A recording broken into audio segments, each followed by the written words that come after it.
What would I tell my white neighbor? I'd probably say we all need to become better listeners.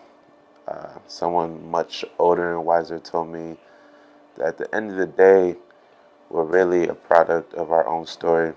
So I think a lot of the problems arise when we don't seek to understand each other's stories. The only difference between me and somebody else, we may think differently, we may act differently, we may see the world differently, but a lot of that is because we're brought up differently and our experiences are different.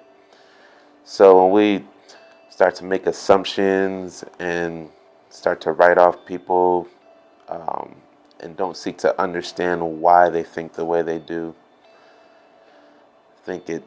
I think that's a lot of the underlying issues with a lot of the race problems we have today. At the end of the day, every human being just wants to know that one, they care and that they're worth something. And when people discredit your story, you discredit who they are. It kind of takes away from the value that every human being deserves. So I think we need to become better listeners. And when we become better listeners, we're able to empathize more. And listening, like true, genuine listening, meaning not just jumping to conclusions, but kind of chilling for a little bit and letting people talk and letting people tell their story.